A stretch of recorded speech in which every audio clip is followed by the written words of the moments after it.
ये दो काम करो, यकीन करो फिर पार्टनर आपको कभी इग्नोर नहीं करेगा। नमस्कार दोस्तों, मैं हूँ श्रावण और आप देख रहे हो श्रावण की बातें। कुछ ऐसी बातें जो थोड़ी कड़वी है, कुछ ऐसी बातें जो आपके लिए काफ़ी ज़्यादा ज़रूरी है।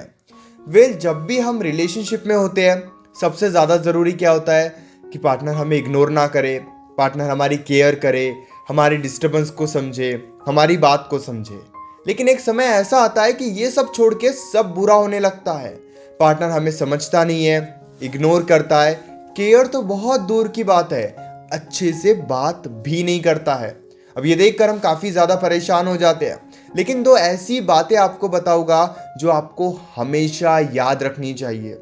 जब भी आपके रिलेशनशिप में प्रॉब्लम्स हो, जब भी डिस्टर्बेंस हो, तब अपनी वैल्यू को बचा के रखो।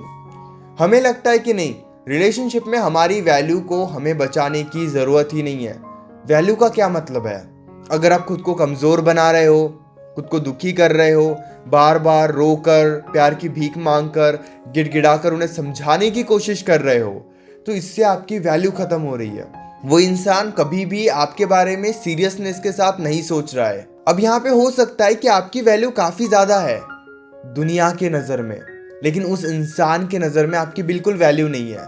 उस इंसान के नज़रों में आपने खुद को कमज़ोर बना के रखा है। स्पेशली जब हम दुखी होते हैं ना, तब हम हमारी वैल्यू के बारे में सोचते ही नहीं है। कहते हैं जब रिलेशनशिप में बहुत ज़्यादा प्रॉब्लम्स होती है, उस सिचुएशन में हम दिमाग से नहीं, दिल से सोचते हैं, और इसी सोच की वजह से हम दुखी होते रहते हैं। मैं दिल को सही और दिमाग को गलत, या फिर दिमाग को सही दिल को गलत नहीं बोल रहा हूँ। मैं केवल इतना समझाना चाहता हूँ कि अगर आप अपने आप को सिचुएशन में संभाल कर नहीं रखोगे, जब आपके रिलेशनशिप में प्रॉब्लम्स है, तब आपकी वैल्यू खराब ही होगी। और जितनी वैल्यू कम होगी, पार्टनर उतना ज़्यादा इग्नोर करेगा। एक एग्जांपल देता हूँ मैं आपको। अब आपके और पार्टनर के बीच में फाइट हो गई, यानी कि रिलेशनशिप में प्रॉब्लम चल रही है, तब हम वैल्यू को तो भूल जाते हैं। तब हम उनके सामने रोने लगते हैं, गिड़गिड़ाने लगते हैं, परेशान होने लगते हैं। वैसे तो हमारी बहुत वैल्यू थी रिलेशनशिप में, लेकिन जब पार्टनर इग्नोर करता है, तब हमारी वैल्यू का कचरा कर देते हैं। ऑनेस्टली बात कड़वी है, लेकिन यही सच है। डिस्टर्बेंस में हम खुद को रोक ही नहीं पाते, डिस्टर्बेंस में हम हमारी वैल्यू को भूल जाते हैं। वैसे तो हम हमारी लाइफ में बिजी है, अच्छे से ग्रो कर रहे हैं, खुश है, लेकिन जब बात इग्नोरेंस की आती है, जब बात डिस्टर्बेंस की आती है, वहां पे वैल्यू नहीं होती है। हम खुद ही खुद को नहीं समझ पाते हैं। पार्टनर अगर ब्लेम करके हमें चले गया, तो ये बात हमें अंदर ही अंदर परेशान करते रहती है। सोचते रहते हैं कि ऐसे कैसे पार्टनर ने मुझे ब्लेम कर दिया, ऐसे कैसे पार्टनर ने इग्नोर कर दिया, कैसे पार्टनर की इतनी हिम्मत हो गई। पार्टनर को सबक सिखाना है, पार्टनर को रुलाना है, घुटनों पे बैठाना है। हम चाहते हैं कि पार्टनर हमारे पीछे पीछे भागे। ये क्या है? मतलब आप देखो, खुद को संभाल नहीं पा रहे हो और आपको रिलेशनशिप में वैल्यू चाहिए। वैल्यू का क्या मतलब है? उस इंसान के नज़र में खुद को मत बदलो, सच में अपने आप में बदलाव लाओ।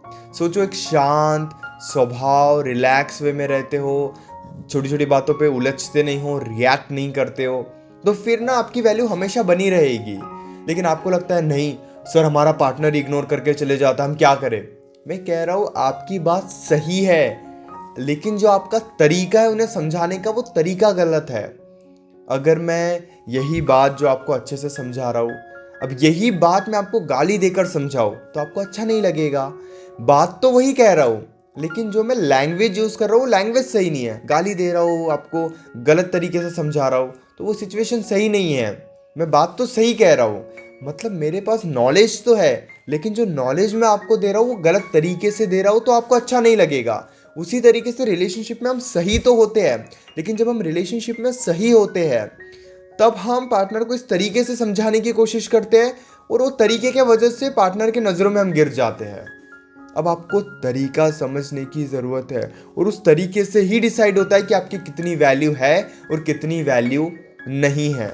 अगर आप उस तरीके पे ध्यान ही नहीं दोगे, परेशान करके, रो कर, मार कर, पीट कर, अलग अलग तरीके से उस इंसान को समझाने की कोशिश करोगे, तो वो नहीं समझेंगे। उस इंसान के पास खुद का दिमाग है, तो उस इंसान को भी सोचने का मौका आप क्यों नहीं देते हो? फाइट हुई है, थोड़ा टाइम आप सोच लो, थोड़ा टाइम उस इंसान को सोचने का दे दो। नहीं, लेकिन हमारे पास दो दिमाग है। एक दिमाग से शायद हम खुद को चलाते हैं, और दूसरे दिमाग से हम उनको चलाने की कोशिश करते हैं। आप ऐसा कर सकते हो अगर आपके पास दो दिमाग है तो, या फिर आप बहुत बुद्धिजीवी प्राणी हो तो। लेकिन आपको लगता है नहीं, आप एक साधारण इंसान हो, आपके पास केवल एक दिमाग है, तो उस दिमाग को खुद को शांत करने में लगाओ। कड़वी बात है लेकिन यही एक सच है। आप क्यों अपने आप को इतना दुखी करके, इतना परेशान करके, वैल्यू को इतना कम करके उस इंसान को तब समझाने की कोशिश करते हो जब वो समझने के लिए तैयार ही नहीं है। 1-2 दिन रिलैक्स रहने दो, उस इंसान को खुद ही समझ में आ जाएगा। नहीं तो सिचुएशन इतनी खराब हो जाएगी कि 10-10 दिन बातचीत बंद हो जाएगी, लेकिन फिर भी पार्टनर को फर्क नहीं पड़ेगा। अब ये बुरी सिचुएशन आने का इंतजार करो या फिर अपने आप में बदलाव लाओ, काफ़ी ज़्यादा ज़रूरी है। तो खुद को रिलैक्स करने से, खुद को शांत करने से कभी भी रिलेशनशिप खराब नहीं होता है। अब मैं ये नहीं कह रहा हूँ कि वो आपके सामने रो रहे हैं, परेशान हो रहे हैं और वहाँ पे आप मुस्कुराओ कि नहीं, श्रावण ने तो हमें शांत रहने को कहा है, श्रावण ने तो हमें मुस्कुराने को कहा है। नहीं, मैं आपको कह रहा हूँ कि जब हम उनके सामने रोते हैं, गिड़गिड़ाते हैं, उस सिचुएशन में हमें वहाँ पे थोड़ा रोकना है। अगर वो हमारे पास आ रहे हैं बातचीत करने के लिए, समझाने के लिए, समझने के लिए, तो हमें भी उस इंसान के जैसा नहीं बनना है। हम उन्हें समझेंगे, उन्हें समझाएंगे अगर वो समझने के लिए तैयार है तो। नहीं समझने के लिए तैयार है तो फिर हाथ जोड़ने की बात है कि आप कुछ टाइम अपना दिमाग यूज़ करके खुद को समझो। मैं अपना दिमाग यूज़ करके खुद को समझता हूँ या फिर समझती हूँ, ये ज़्यादा ज़रूरी है। दूसरी बात, हर सिचुएशन में, हर एक्टिविटी में लिमिट में रहना स्टार्ट करो। ये बात कितनी बुरी लगती है ना, लिमिट में रहना स्टार्ट करो। अरे हमें कोई लिमिटेशंस नहीं चाहिए, हम आज़ाद है। एक बात आप समझो, अगर आपके रिलेशनशिप में बहुत ज़्यादा हैप्पीनेस है, फिर भी उस इंसान के पीछे आप भाग रहे हो, इससे आपकी वैल्यू ख़त्म हो जाएगी। अगर वो इंसान और आपके बीच में प्रॉब्लम्स है, फिर भी उस इंसान के पीछे भाग रहे हो, तब भी आपकी वैल्यू ख़त्म हो जाएगी। आपके साइड से कोई गलती हुई है और आप उस गलती के लिए माफ़ी मांग रहे हो, तो आपने 1-2-3-4 बार कॉल कर दिया, वो नहीं उठा रहे तो वहाँ पे लिमिट दे दो कि नहीं, मैंने 3-4 बार कॉल किया और ये मेरी एक लिमिटेशंस है। नहीं, हम करेंगे 20-25 कॉल्स, दोस्तों के थ्रू समझाएंगे, रिश्तेदारों के थ्रू समझाएंगे, अलग अलग जगह पे जाकर, Facebook, WhatsApp, Instagram, Telegram, phone पे, गूगल पे, जहाँ से भी मैसेज हो सकते हैं वहाँ पे जाकर उन्हें समझाते हैं।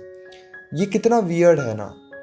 हम देखते हैं कि हम कहाँ से अनब्लॉक है, मेल के थ्रू बातचीत करने लगते हैं, गूगल पे के थ्रू बातचीत करने लगते हैं, जहाँ पे लगे कि हमारा मैसेज उस इंसान तक पहुँचना चाहिए, हम वहाँ पे लग जाते हैं। मैंने कुछ ऐसे लोग भी देखे डियर, ऑनेस्टली मैं बोल रहा हूँ, मैं दिल से बड़ी रिस्पेक्ट करता हूँ उनकी, जो कहते हैं कि उन्होंने हमें व्हाट्सएप पे ब्लॉक कर दिया तो हम उनको बिल्कुल 1-2 दिन का टाइम दे देंगे जब तक वो खुद से अनब्लॉक ना करे।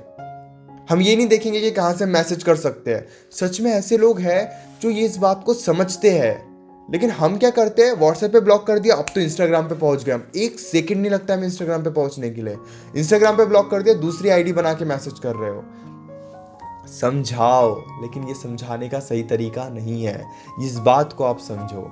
आई नो श्रावण कभी बहुत कड़वी बातें बोलता है, लेकिन मैं चाहता हूँ कि सिचुएशन ठीक हो जाए। मैं भी आपको रोता हुआ, परेशान होते हुए नहीं देखना चाहता। कुछ लोगों को बातें कड़वी लगती है, परेशान हो जाते हैं, लेकिन यही सच है और सच तो मैं कहूँगा ही कहूँगा। अगर वीडियो अच्छी लगी है तो ज़रूर आप इस वीडियो को लाइक करना। मुझसे कॉल पर अपनी प्रॉब्लम आप डिस्कस करना चाहते हो तो आप पेड कंसल्टेशन के लिए मुझे मैसेज कर सकते हो व्हाट्सएप पर 9834250097 इस नंबर पर। हमारे बीच में कॉल पर जो भी बातें होगी ना वो सेफ रहेगी, so don't worry about privacy. 10,000 subscribers होने वाले हैं और अभी तक चैनल को सब्सक्राइब नहीं किया तो प्लीज़ चैनल को भी ज़रूर सब्सक्राइब कर लेना।